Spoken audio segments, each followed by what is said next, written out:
Muy buenas tardes, 2:09 de la tarde, ya estamos al aire con el Contexto Radio por la señal de la 104.9 FM. También recordarles que nos puedes ver y seguir a través de nuestra señal en streaming, a través de las distintas plataformas de las redes sociales. Vamos a revisar y profundizar con nuestros invitados dos temas. El primero de ellos es lo que fue hace unos días la 24ª Cumbre de los Países del ALBA, la cual se realizó acá en Caracas y dejó una serie de, no solo de discursos y reflexiones interesantes, sino también resoluciones en el ámbito estratégico y que dan cuenta de un salto adelante, un salto cualitativo de la alternativa o la Alianza Bolivariana para los Pueblos de Nuestra América, ALBA-TCP, la cual se realizó acá en Caracas.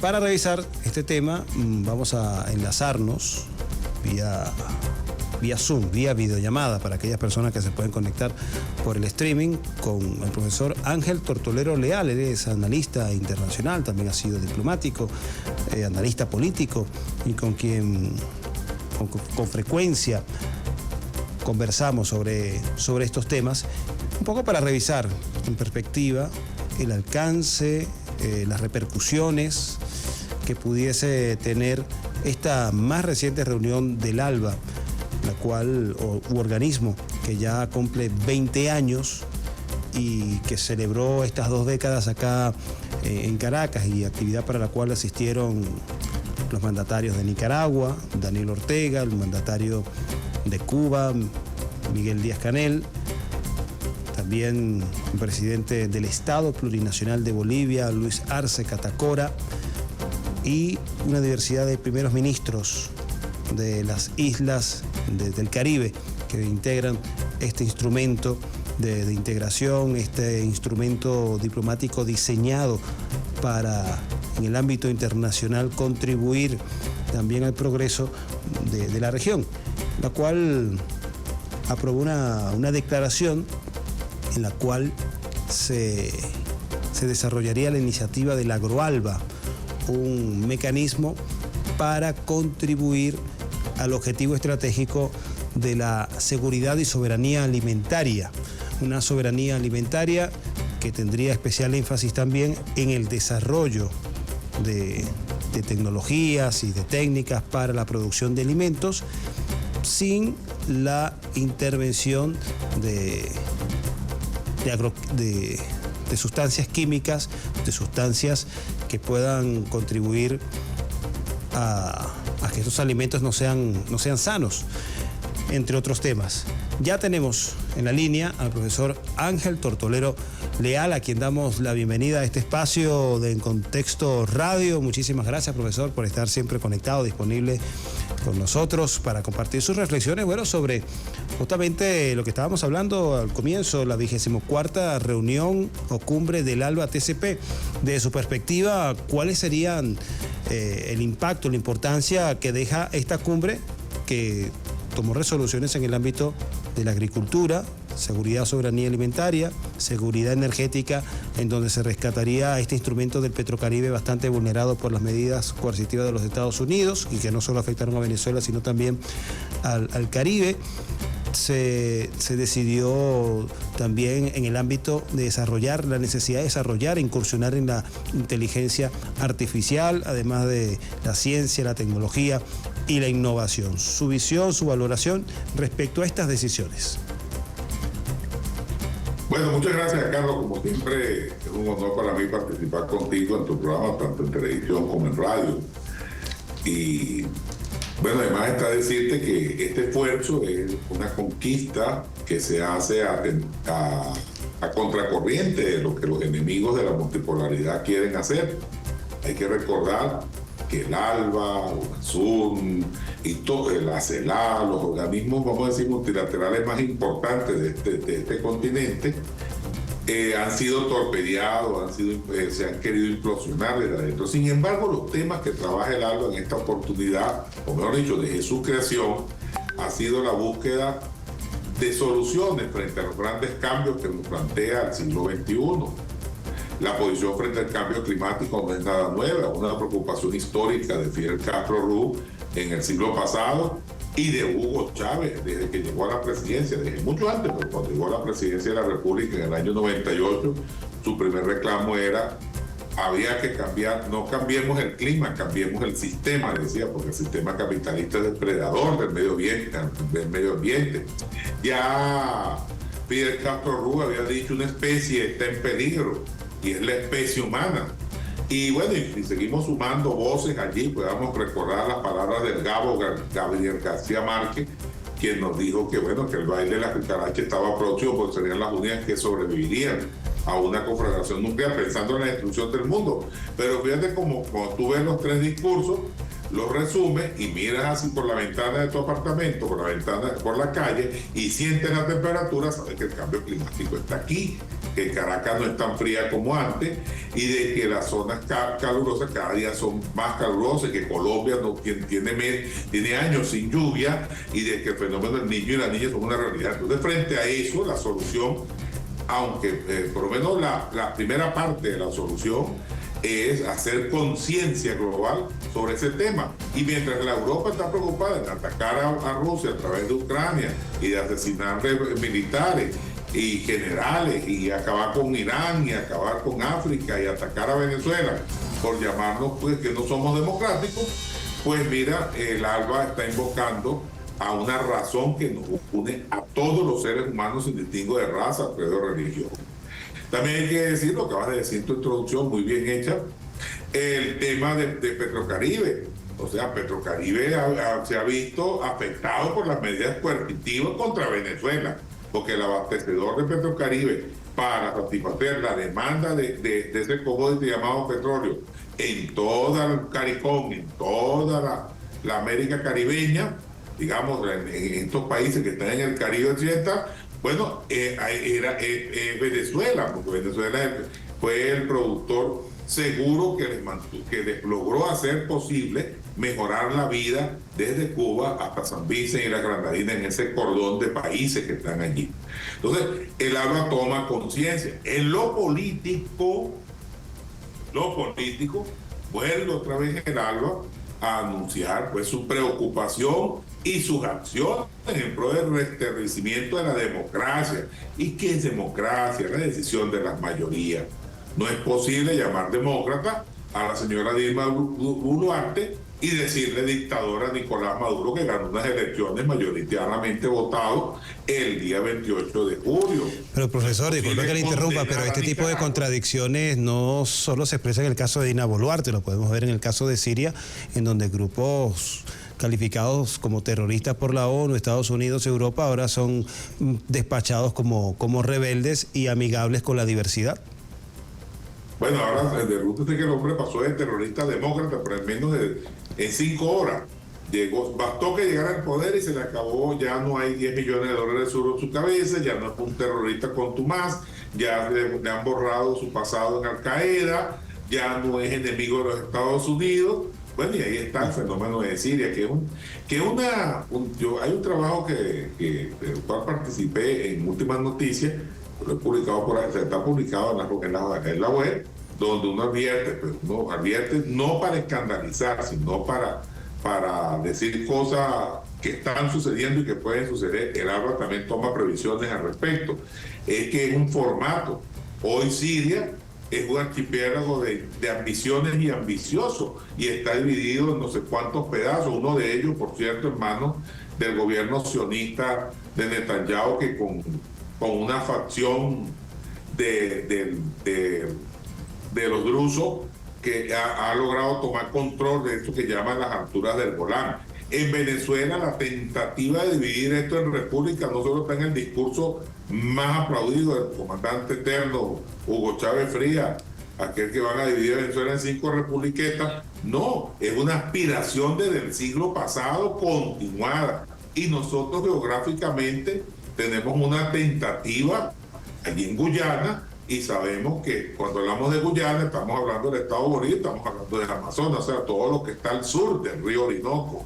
Eso pudiera ser uno de los escenarios que se plantea, y cuando digo pudiera ser es porque no puedo asegurarlo a plenitud, pero uno leyendo entre líneas, y para buen entendedor pocas palabras bastan, uno ve cómo van las intenciones dirigidas hacia allí.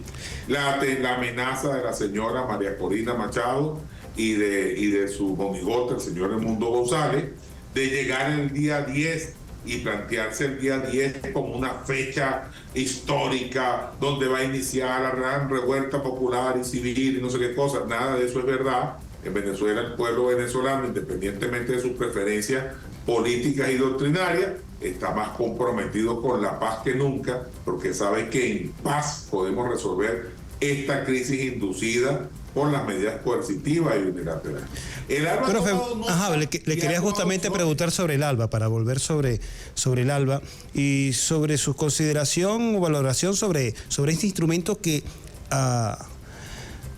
¿cómo se diría?, contra todo pronóstico, ya cuenta con 20 años, con una serie de ataques, con una serie de operaciones para degradarla, socavarla, todavía sobrevive y demuestra su vigencia y pertinencia.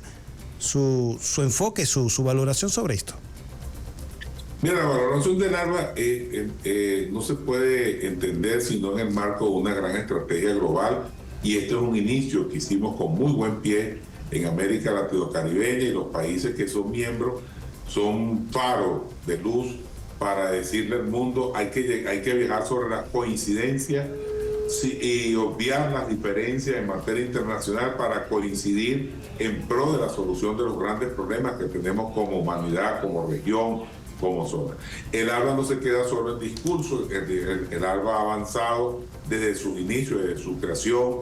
El ALBA ha ido en asistencia de materia de salud, tiene grandes éxitos en asistencia recíproca a los países que cuando han necesitado con lo que hablábamos, pues, en términos de crisis que se han generado. El ALBA entonces es un conglomerado de países que están prestos y dispuestos no a combatir a nadie, ni a pelear contra nadie, todo lo contrario, en la búsqueda permanente de las coincidencias para avanzar. Ese es uno de los grandes éxitos que ha tenido el ALBA. Por eso los enemigos de la multipolaridad, los hacedores de guerra del Occidente, no han podido socavar sus bases, ni podrán.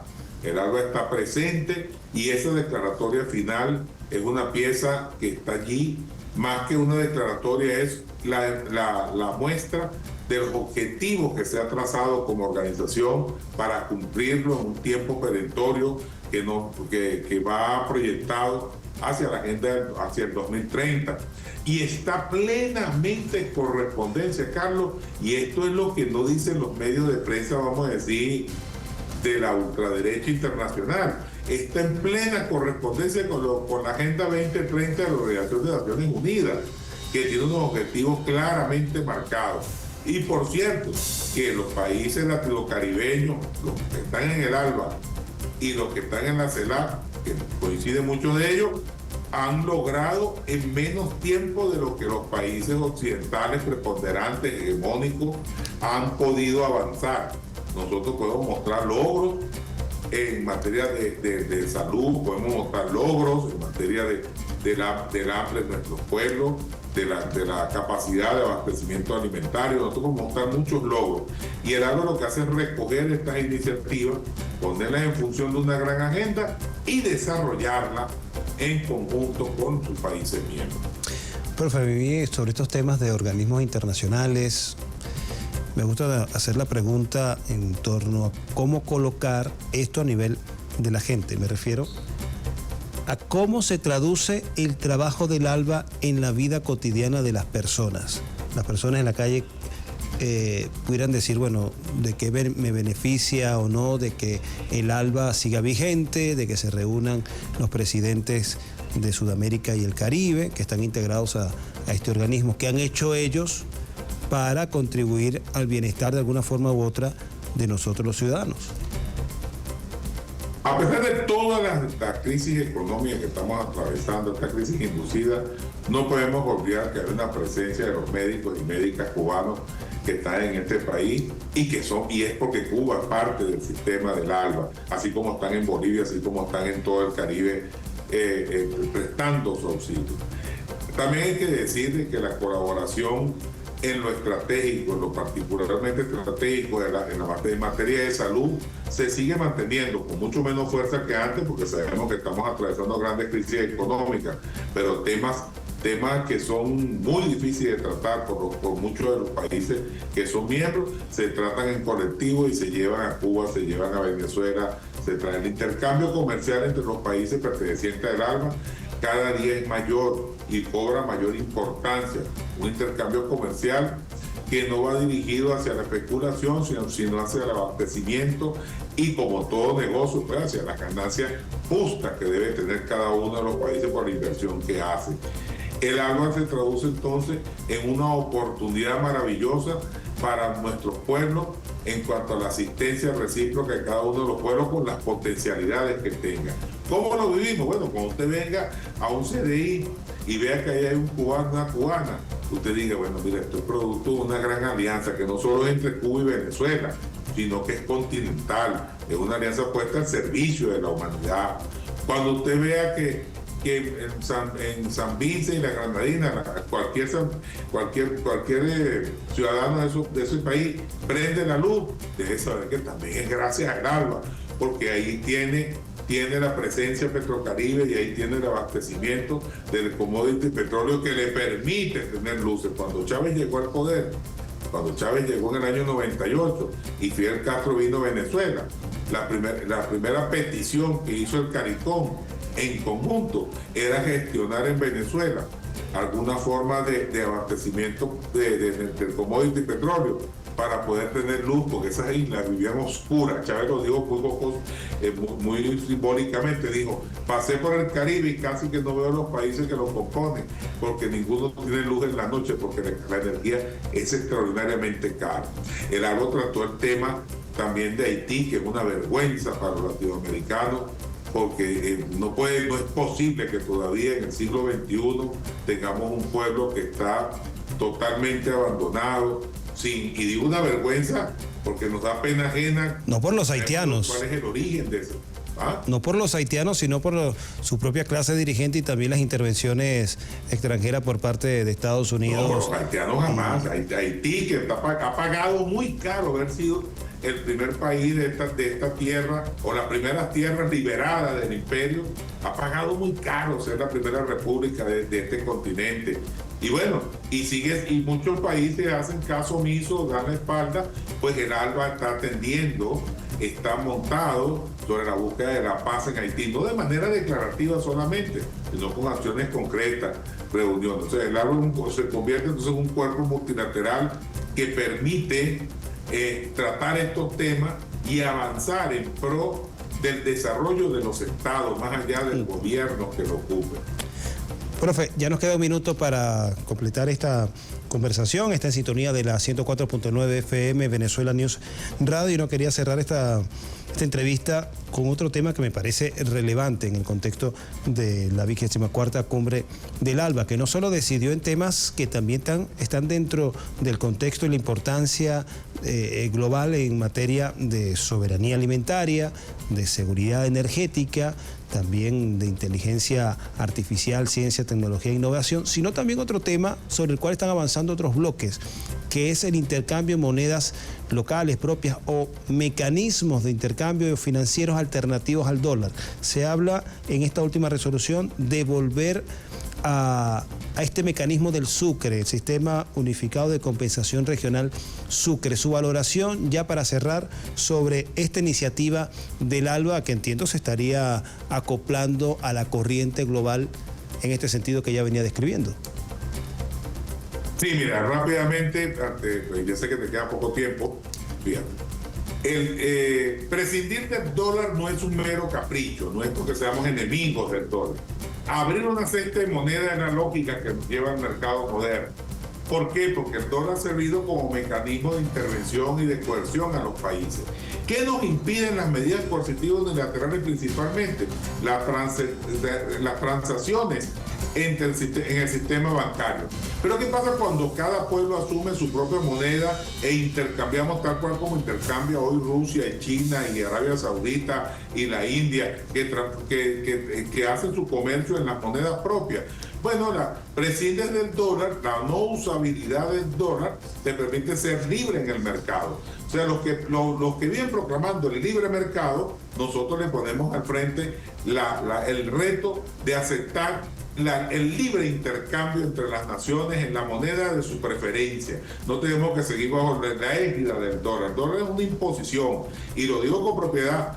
El dólar no vale ni siquiera el papel en el cual está impreso, porque no tiene ningún tipo de respaldo, a no ser que sean las guerras, la invasión y el sometimiento que ha mantenido en el mundo a partir de 1960 con los acuerdos de Bretton Woods. Pero entonces, ¿qué pasa aquí? Nosotros podemos fortalecer nuestros mercados e intercambiar nuestra mercancía y nuestra producción en cada uno de los países miembros del ALBA por la vía del uso de nuestras propias monedas y nuestro sistema de pago. Ya los BRICS han ido avanzando, el ALBA no queda atrás, no se suscribe a lo mejor a plenitud a las propuestas de los BRICS en este momento, pero puede crear un mercado, vamos a decir, regional, porque tiene suficiente fuerza para hacerlo. Bien, era la reflexión del profesor Ángel Tortolero Leal, que se conectó con nosotros para En Contexto Radio, con este servidor Carlos Arellán Solórzano. Agradecido con usted, profesor, por siempre estar... Muchísimas gracias a ti, Carlos. Un gran abrazo. Igualmente, un abrazo de vuelta, disponible siempre con este espacio para compartir sus reflexiones y consideraciones sobre los temas que abordamos en este programa. Corresponde hacer una pausa, no se aparte, minutos estamos de vuelta. Vamos a enlazarnos con Tadeo Castiglione, analista internacional argentino, que está en Moscú, Rusia. Con él vamos a revisar temas relativos al conflicto en Ucrania y el desarrollo de los acontecimientos en Siria. No se aparte, minutos, estamos de vuelta.